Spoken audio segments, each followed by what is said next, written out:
गिरजा के घर में उसके पति श्रीकांत और बेटा कमल रहते थे। कमल गिरजा और श्रीकांत का इकलौता बेटा, जिसे बड़े ही नाजों से पाला। मामूली नौकरी में होने के बाद भी श्रीकांत ने बेटे की हर जिद और इच्छा को पूरा किया। जब कमल छोटा था तो माँ का पल्लू थामे इधर उधर घूमता। अब कमल 22 साल का हो गया।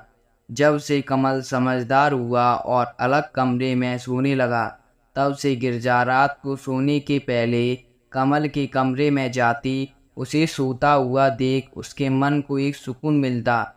कभी कमल पढ़ाई करता रहता तो गिरजा को देख उसे अपने पास बैठा लेता। कुछ देर दोनों माँ बेटे बातें कर लेते। कमल की कुछ दिनों पहले नौकरी लग गई थी। कमल को अच्छी खासी तनख्वाह मिलती। धीरे धीरे कमल तरक्की की सीढ़ियाँ चढ़ने लगा। अपने बेटे की तरक्की देख दोनों पति पत्नी बहुत खुश थे। अब गिरजा घर में बहू लाना चाहती थी। बहुत सपने देखे थे गिरजा ने अपनी बहू के लिए, और उसने कई तस्वीरें अपने समाज के शादी की पत्रिका से निकाली और कमल को दिखाईं। कमल ने डिम्पल को पसंद किया। जल्द ही कमल और डिम्पल की सगाई हो गई और 2 महीने बाद का शादी का मुहूर्त तय हो गया। कमल और डिम्पल का बातें करने का सिलसिला शुरू हो गया। धीरे धीरे कमल डिम्पल के प्रेम में डूबने लगा था। रात को भी ऑफिस से आने के बाद खाना खाकर अपने कमरे में चला जाता। अपने माता पिता के साथ बैठता ही नहीं। सुबह भी डिम्पल के फ़ोन से ही शुरू होती। गिरजा को यह सब अच्छा नहीं लगता, क्योंकि उसका बेटा जो माँ माँ करता नहीं थकता था। वो शादी के पहले ही डिम्पल के गुणगान गाने लगा था। एक दिन रात को सोने से पहले गिरजा कमल के कमरे में गई। कमल डिम्पल से फ़ोन पर बातें कर रहा था। गिरजा को देख कमल ने अचानक से कॉल काट दिया और बोला, माँ तुम इस समय? गिरजा ने कहा, हाँ मैं देखने आई थी तू सो गया या नहीं। उधर अचानक से कॉल कट हो जाने से डिम्पल परेशान हो गई और कमल को कॉल करने लगी। कमल ने गुस्से में माँ से कहा, माँ इस तरह रात को मेरे कमरे में मत आया करो। अब मैं बच्चा नहीं रहा, बड़ा हो गया हूँ। गिरजा को यह शब्द बहुत ही बुरे लगे। वो चुपचाप अपने कमरे में चली गई। उसकी आंखें नम थी। अपने साड़ू के पल्ले से आंखें पहुँचने लगीं। तो यह देख श्रीकांत ने पूछा, क्या हुआ? गिरजा ने सारी बात श्रीकांत को बता दी। यह सुन श्रीकांत ने कहा, तुम भी ना? अरे भूल गई क्या अपने जवानी के दिन? किस तरह हम छिप छिप कर बातें करते थे, फिल्म देखने जाते थे, शादी के पहले एक दूसरे के साथ समय बिताते थे। अब तुम्हारे बेटे की सगाई हो गई है। उसी नौकरी के साथ साथ डिम्पल को हमें सबको समय देना होता है, इसलिए कह दिया होगा उसने ऐसा। उसकी भी अब प्राइवेसी है, समझी ना? गिरजा ने हाँ मैं सर हिलाया। समय बीता। डिम्पल शादी कर घर आ गई। कुछ दिनों के बाद कमल ऑफिस से आया और उसने बताया कि उसे ऑफिस की तरफ से विदेश जाने का मौका दिया जा रहा है।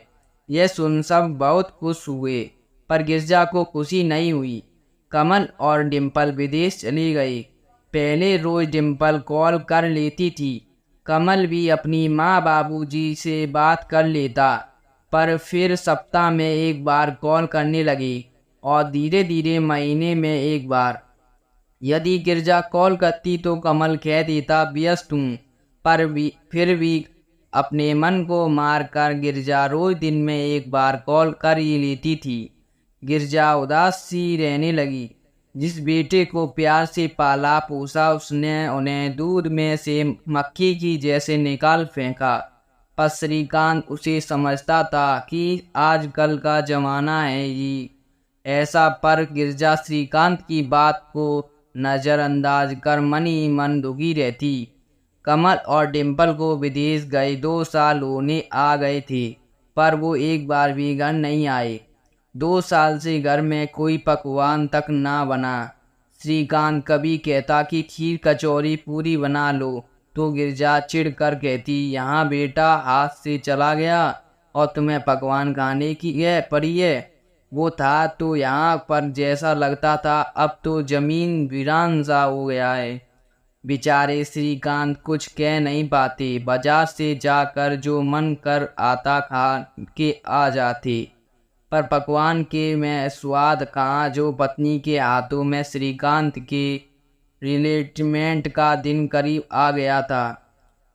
गिरजा ने कमल को कॉल कर कहा, बेटा परसों तेरे पापा का रिटायरमेंट दिवस है, उसके उपलक्ष्य ने उनका सम्मान समारोह रखा गया है, इसलिए वह वीडियो कॉल लेना तेरा पापा को अच्छा लगेगा। कमल ने कहा, ठीक है माँ। सम्मान समारोह के दिन बड़े ही अच्छे से श्रीकांत का स्वागत हुआ।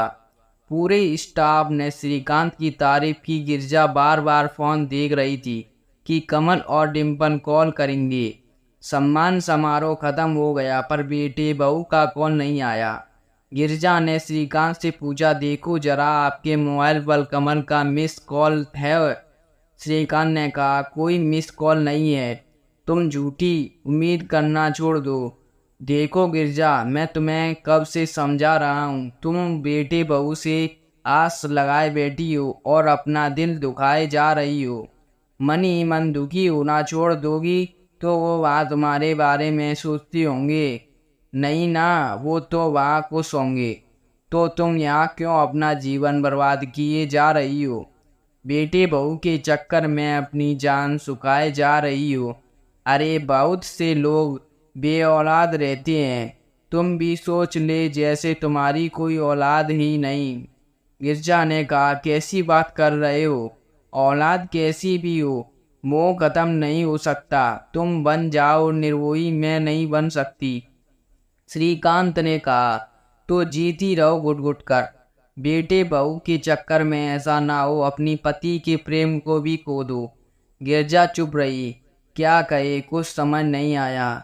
रिटायरमेंट के बाद सरकारी क्वार्टर खाली करना था। श्रीकांत ने अपनी जमा पूंजी से कॉलोनी में एक छोटा सा घर खरीद लिया। घर बहुत छोटा था पर एक सुकून था कि अपना ही घर है। धीरे धीरे गिरजा की आस पड़ोस की औरतों से पहचान हो गई। सामने एक बड़ा सा गार्डन था जहाँ बहुत से श्रीकांत और गिरजा के हमउम्र लोग बाग पर आते। धीरे धीरे अच्छे दोस्त बन गए थे।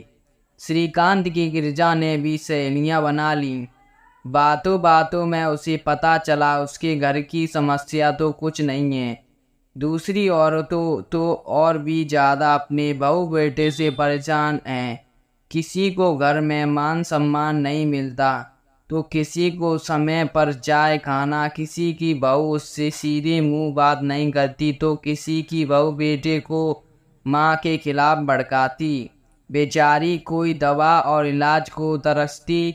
सबकी पीड़ा सुन सोचने लगी, उससे तो बेटे बहू दूर ही भले, कम से कम मेरे पास अच्छा पति है, मुझे किसी का मुंह नहीं देखना पड़े चाय खाने के लिए। कोई रोज की किच किच नहीं है।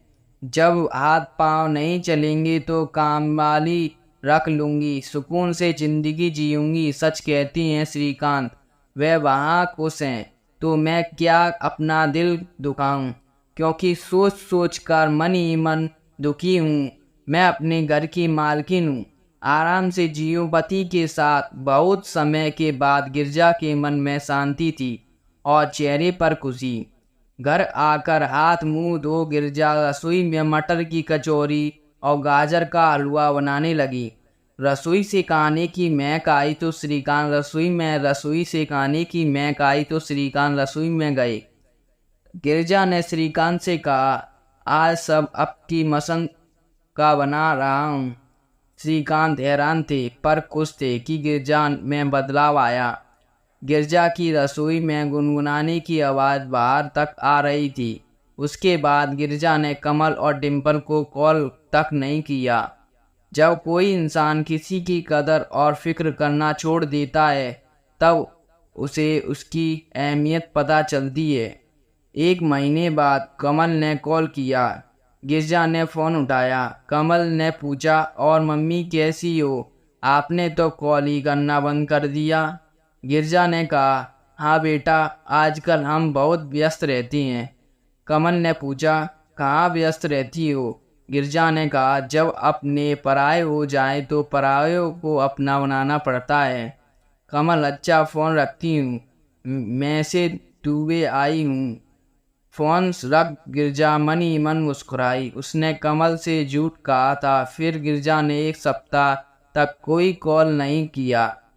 कमल ने कॉल किया तो फिर कहने लगी, व्यस्त हूँ। कमल समझ गया था उसके माता पिता को उसकी कोई ज़रूरत नहीं है, उन्होंने उसके बिना जीना सीख लिया है। इसलिए कमल अब रोज़ कॉल करता, क्योंकि वो जानता था कि जीवन में माता पिता के सहारे की उसे बहुत ज़रूरत पड़ने वाली है। गिरजा इस परिवर्तन से खुश थी, जानती थी यह सब कमल अपने स्वार्थ के लिए कर रहा है। पर गिरजा ने अब उम्मीद लगाना बंद कर दी थी, क्योंकि उम्मीद ऐसी चीज़ है जो पूरी ना हो तो इंसान टूटने लगता है। इसलिए ज़्यादा सोच कर व्यस्त चिंता करने से अच्छा है खुश रहो, मस्त रहो और सब कुछ समय पर छोड़ दो और दूसरों से उम्मीद करना भी छोड़ दो, तो ही जीवन खुशहाल बन सकेगा। दोस्तों, आपको हमारी स्टोरी अच्छी लगी हो तो तुम हमारे चैनल को लाइक एंड सब्सक्राइब करें। धन्यवाद।